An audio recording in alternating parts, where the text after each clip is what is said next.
Hey everybody, welcome to the studio. Here we are one more time, and we're having a little bit of fun in the studio this weekend. We're going to do a quick side-by-side comparison, not really a review. We're not going to break anything down or get too technical. We're just going to have a listen to three broadcast quality microphones that I have in my collection here.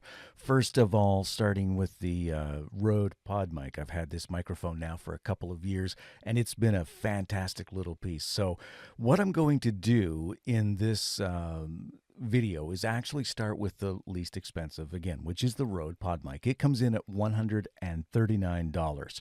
I simply want to do just a brief description of what Rode says on their website about the Podmic, and that's what I'll do for each of these microphones rather than getting into a whole lot of technical stuff. So as we go through the video, you'll hear each microphone and you'll get an idea of how each one sounds. Simple enough, doesn't it? How could it get any more complicated? All right, starting things off, the Rode Podmic.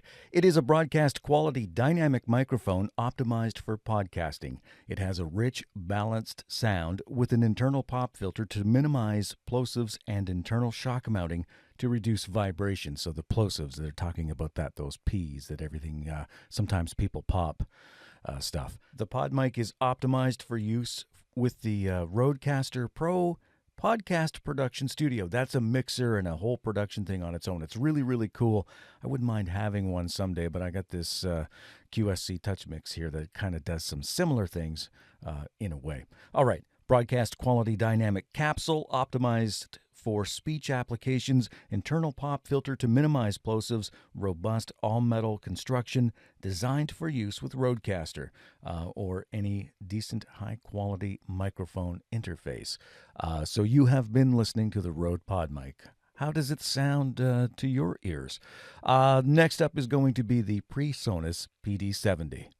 Okay, so here we are with the Presonus PD70. I picked this one up here locally in town at MES Music, and it too is a dynamic broadcast quality microphone. Here's what Presonus is saying about their PD70. Whether you're starting your first podcast, telling your YouTube subscribers about the latest trends, or running a program for your local volunteer radio station from your living room, you need a microphone that will bring your voice to your listeners with clarity and warmth. The PD70 is built to capture the spoken word cleanly and clearly while eliminating mechanical noise and breathiness that can get between you and your audience. It's a really nice little microphone. I am quite astonished, actually, by the sound quality, because I did read a few mixed reviews online. Some people really didn't like it, but I really like it on my voice. I think it sounds fantastic. It's got that sort of compressed radio sort of sound right out of the box. I don't have to do anything really to the signal in post, just to actually boost it a little bit, and away it goes. And I do want to say right off the gate, the build quality of all three of these microphones is fantastic. Both the PD70 and the Podmic are very heavy microphones for their size. They're not very big, and they could actually anchor a boat at a regatta while you go in and have a nice fancy dinner. Next up, we're going to feature the big guy here. This is the RE20. So let's have a listen to that microphone, and then we'll sum everything up and see what everybody thinks. All right, so here we are, last but not least, with the RE20. This guy here is this is the big one, physically as well. It's according to Evie's website, here's their description of what they're saying. It's the classic sound of FM radio voices. Yes, it is. Smooth, natural, and controlled sonic character. Variable D for minimal proximity effect. That kind of gets you away from getting right up on the microphone and making it really boomy and a lot of bottom end. The tones really don't change if you back away from the microphone or get talking to a guest or something like that.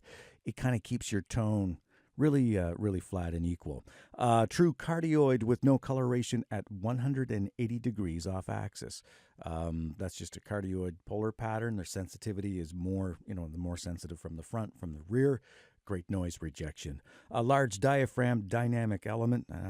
It's got humbucking coil guards against line hum, so a quiet microphone.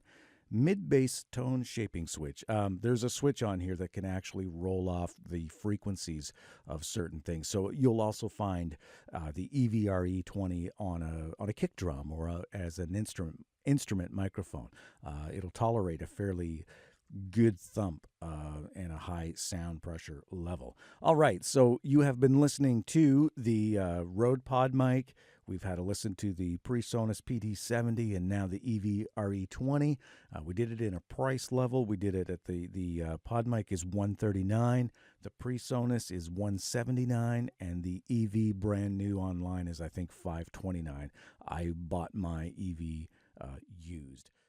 All right, let's wrap everything up. What do you think so far? Do you like the EV-RE20? Do you prefer the sound of the Presonus PD70? Or maybe your favorite is the least expensive of the three, the Rode Podmic.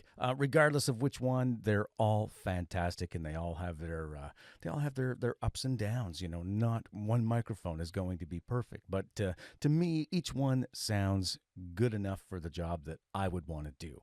And with that, thanks for tuning in. We'll catch you next time.